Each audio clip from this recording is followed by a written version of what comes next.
आप न्यूज़ देखिए या फिर ऐसे ऐसे घटना हुई है कि रोशन सर के भाई की नेपाल में संदिग्ध स्थिति में डेथ हो गई, तो हमें कुछ देर के लिए विश्वास ही नहीं हुआ। हमको लगा कि ऐसे बोल रहा है सब। आजकल एक न्यूज वगैरह के चक्कर में हमको लगता है ऐसा, तो हम डांटे भी, तुम लोग को ये सब नहीं समझ में आता है, कुछ से कुछ बोलते रहता है।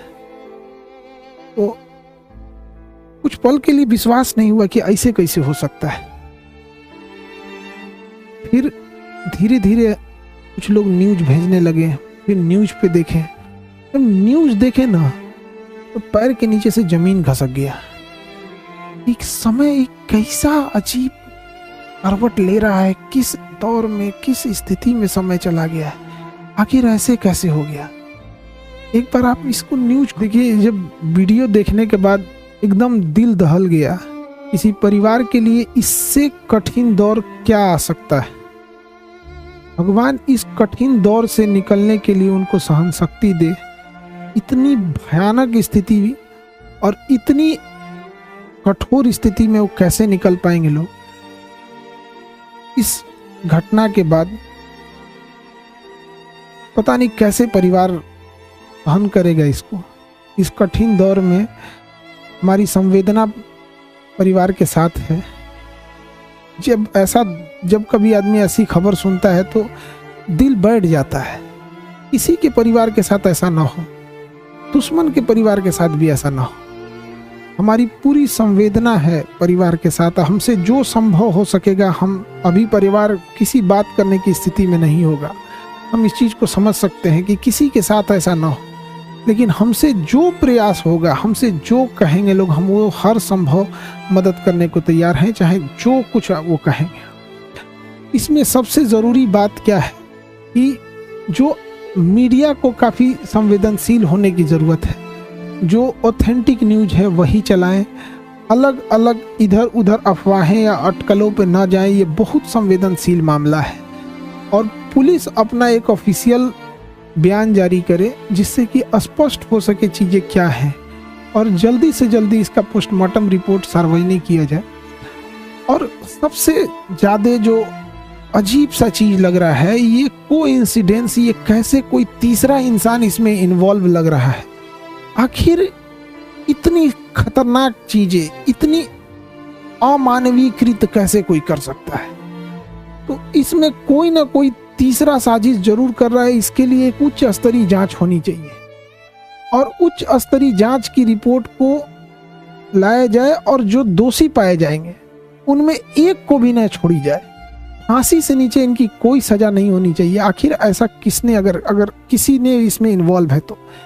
अभी न्यूज में पता चल रहा है कि अलग अलग न्यूज अलग अलग चला रहे हैं। कृपया करके न्यूज वालों से भी हाथ जोड़कर विनती है। कोई कहता है कि मिर्गी की दवा खाई, एक दूसरा न्यूज देखो तो कोई कह रहा है कि शराब, कोई अलग न्यूज दिखा रहा है, कोई कुछ न्यूज दिखा रहा है।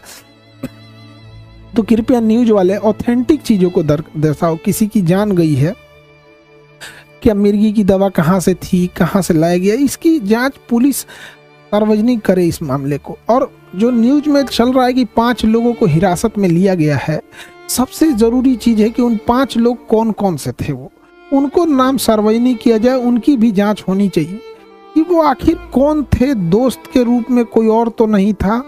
ये तीसरा एंगल कोई हो भी सकता है इसमें। इस चीज को नकारा नहीं जा सकता है कि जिस तरह से इस मामले को तूल पकड़ाया गया, एक गार्ड का मैटर था, अपना सॉल्व हो जाता इसको, लेकिन इसको इस तरह से तूल पकड़ाया गया इतना बड़े लेवल पे। और इधर ये जब ये घटना सामने आती है तो कुछ समझ में नहीं आता है क्या करें आप। इतने कठिन परिस्थिति में पूरे लोगों को से भी विनती करते हैं कि परिवार का सहानुभूति रखें और इस बात पर जोर दें कि तीसरा एंगल पर जांच हो, और जो लोग संदिग्ध, नेपाल ने किन 5 लोगों की गिरफ्तारी की है उनकी भी जांच होनी चाहिए, और एक उच्च स्तरीय जांच बैठाकर जो भी दोषी पाए जाएंगे उनको फांसी से नीचे सजा नहीं होनी चाहिए। देखिए, जो इंसान अब पुण्य आत्मा अब दुनिया से चली गई, भगवान उनको शांति दे, लेकिन यदि इसमें जो इन्वॉल्व है उसको पुलिस पकड़ लेती है या उच्च स्तरीय जांच में आती है, तो कहीं ना कहीं ये उचित रहेगा। इस कठिन परिस्थिति से अजीब सा समय ले आ देता है। कभी कभी समय इंसान को ऐसे जगह लाके खड़ा करता है ना, जहाँ इंसान को कुछ समझ में नहीं आता है क्या हो रहा है, ये समय का चक्र किधर चल रहा है, कौन सी साजिश चल रही है, कौन कौन इसमें इन्वॉल्व हो रहा है, कौन तीसरा इंसान तो नहीं इन्वॉल्व हो रहा है। आखिर वो 5 लोग कौन थे और उसके साथ क्या कर रहे थे। उस पुण्य आत्मा के लिए श्रद्धांजलि देते हैं। और इस कठिन परिस्थिति में मेरी संवेदना परिवार के साथ है। हमसे जो मदद हो सकेगा, हमसे जितना संभव हो सकेगा, हम उतना सहयोग करने को तैयार हैं। लेकिन सबसे ज़रूरी चीज़ है कि पुलिस को इसमें आके एक ऑफिशियल प्रेस विज्ञप्ति जारी करनी चाहिए और जल्दी से जल्दी जो रिपोर्ट है उसे सार्वजनिक करनी चाहिए, ताकि चीज़ें सही दिशा में जाए। मेरी संवेदना परिवार के साथ है। अब ऐसी परिस्थिति में इंसान को कुछ बोलना भी बड़ा अजीब सा लगता है कि क्या इंसान बोले। ऐसा समाज समय कहाँ ले आके खड़ा करता है।